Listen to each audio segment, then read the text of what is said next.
4월 21일 화요일 새벽입니다. 오늘 기도하실 말씀은 여호수아 15장 1절에서 12절까지입니다. 그 중에 1절 봉독합니다. 또 유다 자손의 지파가 그들의 가족대로 제비 뽑은 땅의 남쪽으로는 에돔 경계에 이르고 또 남쪽 끝은 신광야까지라. 오늘 이 말씀은 땅을 분배하는 과정에서 지파들 중에 가장 먼저 유다 지파가 땅을 분배를 받고 그 주거지가 결정될 때 유다 지파의 땅의 범위, 동서남북 경계가 어디인지 이런 것을 자세히 알려주는 말씀이죠. 그런데 12지파 중에 땅을 분배할 때 어떻게 유다 지파가 먼저 받고 또 어떤 식으로 나누어 주는지, 이 땅의 분배 과정, 분배 원리, 이런 것들을 잘 살피시면서 기도하시면 되겠습니다. 가장 먼저 유다 지파가 땅을 받았다. 조금만 생각하면 왜 그랬을까 하는 의문이 생기죠. 15장 1절에 유다 지파가 땅을 받았다라고 나와 있는데, 사실은 순서대로 하자면 르우벤이 먼저 받아야 되겠죠. 유다는 네 번째 아들입니다. 르시 레유, 르우벤, 시몬, 레위, 유다. 이렇게 왜 네 번째 아들이 먼저 받아야 하지요? 이런 의문을 가져볼 수 있겠습니다. 가장 먼저 땅을 분배받는 데는 또 그만한 이유가 있지 않겠습니까? 우선은 이 여호수아 갈렙이 분배할 때 주된 지도자라고 보면 여호수아 외에 갈렙이 유다 지파인 거죠. 갈렙이 나서서 아직 정복하지 않은 산지를 달라, 이렇게 믿음으로 앞장서지 않았습니까? 갈렙의 영향이 있었겠다, 그런 짐작을 해볼 수 있습니다. 뿐만 아니라 이 유다 지파는 그동안 쭉 역사적으로 이렇게 세월이 지나감에 따라 네 번째이지만 아주 중심적인 그런 역할을 하게 되죠.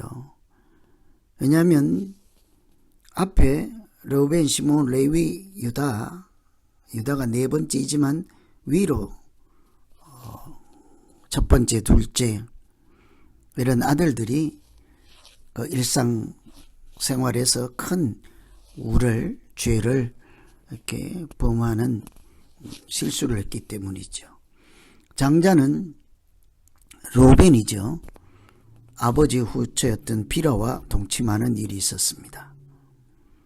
시몬은 레위와 더불어서 시몬 레위가 세겜에서 하몰과 그의 아들 세겜을 죽이는 일로 야곱이 큰 공경에 빠진 적이 있었죠. 이들은 다 생명을 살상하고 죄를 범하고 허물이 아주 크게 노출된 그런 일이 있었습니다. 그래서 이 야곱이 자기 이제 유언과 같이 마지막에 자녀들을 위해서 축복 기도를 하고 유언을 남길 때에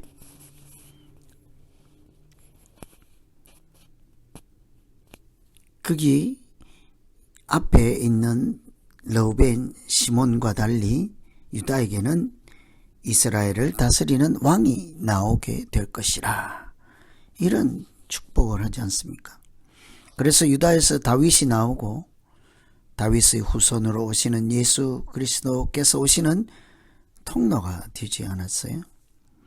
그래서 이런 여러 가지 갈렙의 믿음, 또 야곱의 축복 이런 것을 볼 때 유다 지파가 앞에 형제들 중에 큰 중심적 주도적인 자리를 차지하게 되는 것을 볼 수가 있죠. 하나님께서 이미 다윗의 왕 또 예수 그리스도께서 오시는 통로로 이렇게 예정하실 만큼 이렇게 그들의 믿음 또 그들의 삶 평상시에 이렇게 하나님을 섬기는 모양 이런 것들이 땅을 분배하는 과정에서도 반영이 되었다 볼 수 있겠죠. 그래서 평소에 하나님의 뜻에 합당하게 잘 사는 것이 은혜 받을 때에 하나님의 때에 또 우선권과 은혜를 차지하고 하나님이 돌보시는 그런 혜택을 받게 될 것입니다. 두 번째는 이 유다 지파가 땅을 받을 때에 가족대로 제비를 뽑는 것을 볼 수 있죠. 15장 1절에 유다 자손의 지파가 그들의 가족대로 제비 뽑은 땅의 남쪽으로는 가족대로 제비를 뽑았다고 하죠. 여기서 우리가 살펴볼 것은 가족이라는 개념이에요. 가족은 지파보다는 작지요. 그러나 아비라고 흔히 얘기하는 베이트, 아비 집 이보다는 큰 단위이죠. 각 가정별로 나누어 주면 좋을 텐데 각 가정보다는 큰 단위 친족 단위에게 땅을 나누어 준다. 이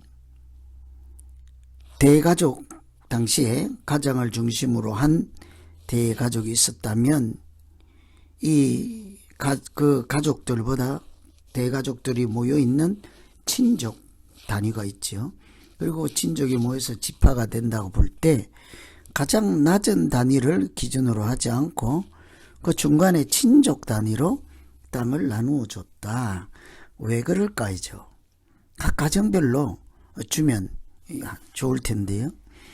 왜냐하면 이것은 나중에 각 가정별로 능력을 잃거나 땅을 또 잃어버리거나 다 팔아버릴 수밖에 없거나 이렇게 유지하지 못할 때 그 땅에 대해서 공동체인 그보다 더 큰 단위인 친족 단위에서 그 땅을 보호하라 하는 거죠.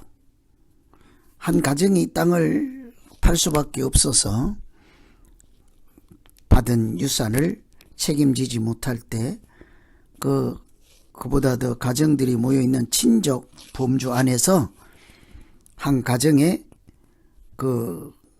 책임지지 못하는 부분, 빚을 졌거나 이렇게 팔아야 되는 사유 이런 것들을 책임있게 값을 갚아주고 땅을 찾아오는 이런 책임을 지게 하였습니다. 이것이 이제 기업을 물은다, 땅을 되돌려 사온다, 되찾아준다 이런 개념으로 고엘이라는 제도가 있었죠.